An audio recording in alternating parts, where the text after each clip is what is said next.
Oi, pessoal! Hoje eu vim conversar com vocês um pouquinho sobre relacionamento amoroso, afetivo, vida amorosa na astrologia sistêmica. E eu acredito, né, uma das necessidades mais profundas do ser humano é a de pertencer, de estar em contato, de se sentir unido a outras pessoas. Porque quando a gente é criança, a gente experimenta essa felicidade de pertencer à nossa família. E aqui não importa se a atmosfera ela foi tensa ou se ela foi feliz, né? Quando a gente é criança, a gente vive essa sensação de pertencimento no nosso coração. E depois, quando a gente cresce, como adultos, a gente passa a ter a necessidade de ter essa mesma sensação, só que com outras pessoas, através aí das parcerias. O relacionamento afetivo, ele é um caminho de desenvolvimento pessoal. Às vezes, através de alegrias e outras vezes, através do sofrimento. Quando a gente é criança, a gente acredita que o amor que a gente sente, ele pode ser mágico, todo-poderoso, que se a gente amar o suficiente, a gente vai trazer felicidade para os pais, para os irmãos ou para a família. E se a gente se sacrificar o suficiente, a gente pode forçar a felicidade aí para essas pessoas. É uma postura muito idealizada, infantil. E esse amor, se a gente não se trabalha, a gente vai viver esse amor infantil nas relações. Na astrologia sistêmica, o signo que a lua tá quando a gente nasce, ele vai marcar a forma que a gente vai vivenciar as experiências internas, os sentimentos, como é que a gente vai aprender o amor. Quer ver um exemplo? Uma criança com a lua em Áries, ela vai aprender que só é amada se ela for corajosa. A criança com a lua em Touro, ela vai aprender que só vai ser amada se ela se sentir segura. Em Gêmeos, se alguém falar para ela ou explicar o que está acontecendo. E assim por diante, nos signos. E nesse amor infantil, a gente quer mostrar aí esse amor idealizado. Então, mesmo que para isso custe a nossa própria alegria, nossa própria felicidade. Num amor maduro, né, quando a gente cresce, trabalha, está adulto, a gente ama e não existe mais a necessidade de curar o outro, fazer o outro mudar com o nosso amor, né, nem de esperar que o outro ame a gente do jeito que a gente precisa. Então, a gente se torna responsáveis pelas nossas escolhas e a gente permite que o outro faça as próprias escolhas, mesmo quando esse outro diz não para o amor que a gente está compartilhando. São nos relacionamentos que a gente vai aprender a lidar com o amor. E o outro, independente de quem seja, ele sempre vai funcionar como um espelho. Ele vai refletir partes em nós que a gente não enxerga. E a beleza do amor maduro, ela vem quando a gente consegue identificar as nossas próprias projeções, as nossas sombras, as nossas feridas, os nossos padrões familiares, quando a gente troca isso com o outro e compartilha. Mas, acima de tudo, quando a gente passa a compreender. E um primeiro passo para essa compreensão, para essa transformação, é buscar compreender aquilo que a gente ainda não aceita nas relações familiares, em especial com os nossos pais. Quando a gente nasce numa determinada família para viver e trabalhar o nosso karma, que é a nossa bagagem. E esse trabalho é o que vai permitir com que a gente se alinhe com o nosso Dharma, que é o propósito da nossa alma, a missão da nossa alma. E, normalmente, as nossas dores, elas vêm sempre de alguma repressão.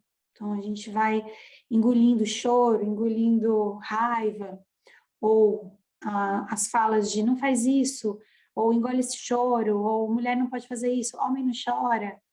E a gente aprende aos pouquinhos a reprimir quem a gente é. Para a gente ser quem a gente é, a nossa mente precisa estar no aqui e agora, e não no passado. O Prem Baba tem uma fala que eu gosto muito, ele diz, se você tem contas abertas com o passado, você tem que ter a coragem para admitir, ir lá e fechar essas contas. E muitas vezes a gente não tem essa coragem, então a gente atrai pessoas para sinalizar para a gente algo da nossa história do passado que a gente teima não ver e não respeitar também.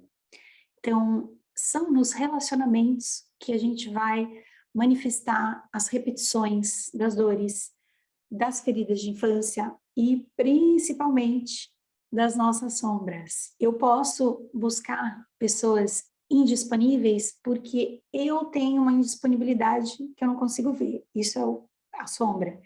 E essa indisponibilidade, ela pode estar ligada, por exemplo, a uma dor de abandono que não foi chorada pela minha mãe, por exemplo. Então, aí eu choro por ela. E aí eu me torno indisponível e busco pessoas que vão me abandonar para chorar essa dor que não foi vivida, que não foi vista. Ou, outro exemplo, eu posso atrair pessoas agressivas porque eu não quero enxergar a agressividade que existe dentro de mim ou que existiu dentro do meu pai, por exemplo. Ou eu posso me bloquear do amor por não me sentir merecedora por ter tido um aborto que foi excluído, por exemplo. Isso que eu acabei de falar são exemplos que podem trazer bloqueios na vida amorosa. E tudo isso pode ser visto no mapa sistêmico através das posições dos astros, nos signos e nas casas que influenciam esse tema. Os relacionamentos, eles são a maior escola da vida. E a gente muda quando a gente traz consciência e decide mudar. A mudança, ela é uma decisão. E, às vezes, muitas camadas precisam ser trazidas para a luz. Eu posso dar meu exemplo, pessoal. Eu tenho 6 planetas na área afetiva, além do meu eixo kármico. Me tornei especialista em relações.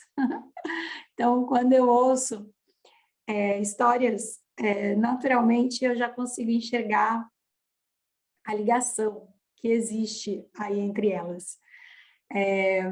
E muitas vezes eu falei, puxa, mas eu já olhei para isso, não pode ser isso de novo. Como é que eu ainda estou indisponível? E sim, eu ainda estava indisponível. Quer ver um exemplo de leitura de mapa? Eu tive uma cliente, exemplos, com a Lilith na 7, com Karma no masculino, e essa cliente, ela vivia uma relação platônica com um outro homem, ela era casada, e ela não conseguia finalizar e nem sair do casamento. Ela vivia uma vida dupla e muito infeliz e sentia que não podia terminar nenhuma das 2 relações. E na história familiar dela, a gente foi olhar, ela tinha um bisavô que abandonou uma noiva prometida que ele nunca conheceu para se casar com a bisavó que ele se apaixonou. E essa noiva, ela se suicidou quando foi rompido esse acordo. E ligada a essa história, essa cliente, sem perceber, tinha uma lealdade a esse bisavô e a inclusão dessa culpa. Então, ela permanecia ligada a alguém que ela não conhecia, um amor idealizado, e não conseguia estar presente também no próprio casamento. Ou situações mais simples ou mais comuns, não mais simples, mas mais comuns, quando acontece inversão de papéis. Então, quando num relacionamento eu vou lá e vou buscar um pai, ou quando eu vou lá e vou buscar uma mãe, eu vou buscar um filho, vou buscar uma filha, e começo a tratar o parceiro, a parceira, com esse olhar, e aí vários conflitos se iniciam. Ou, outro exemplo, quando são 2 crianças machucadas, se machucando, ativando suas feridas, né? Ativando o Quiron de cada um. Então, por exemplo, se uma pessoa com um Quiron em Áries, e uma pessoa com Quirón em touro, sem ter consciência dessas feridas de infância, elas podem se ativar o tempo todo, porque quem tem a ferida em Áries pode se sentir abandonado e tem que fazer sozinho o tempo todo. Então, a vida é assim, eu tenho que fazer tudo sozinho. E, com isso, pode sufocar o outro e cobrar o outro, pressionado, tipo, você não me ajuda, você não faz, você não está aqui, você não está presente. E quem tem a ferida em touro se sente o tempo todo não bom o suficiente e pressionado. E vai querer se isolar, porque tem a ferida da rejeição. E esse isolamento vai ativar a dor do abandono do Áries. E a dor do abandono ativa a dor da rejeição e do isolamento do touro. Então, dinâmicas que com consciência a gente muda. Quer ver outro exemplo? A Lilith. Como a Lilith representa sombras, ela também tem muito a ver com a sexualidade. Então, a gente pode atrair um parceiro que vai ativar nossa sombra. Então, se eu tenho uma Lilith em Libra, que não é trabalhada, eu vou atrair um parceiro que não se posiciona, que é passivo, submisso. Isso vai me irritar, vai me incomodar profundamente. Por quê? Porque existe algo em mim que não é expressado, existe uma parte minha que também é submissa, que também é passiva. E até eu trabalhar isso, eu vou manifestar na vida 2. Muitas vezes se fala, mas é o pai que representa a vida afetiva para a mulher e a mãe representa para o homem, certo? Não necessariamente. Vai depender dos aspectos que você tem no seu mapa. É a mesma coisa com o dinheiro, fazendo essa comparação. A mãe é o dinheiro e o pai é o movimento do dinheiro. Então, eu posso ter desafio só com um, com o outro, com os dois. E aqui nesse tema, o pai é o relacionamento e a mãe é o amor na relação. Então, eu posso ter questões com um, com o outro ou com os dois. Hoje eu vou deixar algumas perguntas de reflexão para você. São perguntas usadas numa leitura sistêmica, na identificação dos aspectos com as histórias, para te trazer aqui alguns insights para esse tema. Então, vamos lá. Primeira pergunta, eu estou realmente no meu lugar, na minha família de origem? Digo, eu sinto que sou mãe dos meus pais ou eu sou filha? Segunda pergunta, eu tenho queixas do relacionamento de casal dos meus pais? Falas do tipo, meu pai não deveria ter feito isso, minha mãe não deveria ter feito isso. Casos de traição, luto, perda, quando a gente tem alguma questão forte envolvida com escorpião, por exemplo, nessa área, eu já ouvi falas de, meu pai traiu minha mãe, eu não consigo perdoar. Olha que fala forte. A mãe foi traída e a filha que não perdoa. Então, tá fora de lugar aqui, porque o olhar aqui seria, pai, eu sou sua filha, você traiu a minha mãe, não a mim, ela é a sua parceira, não eu.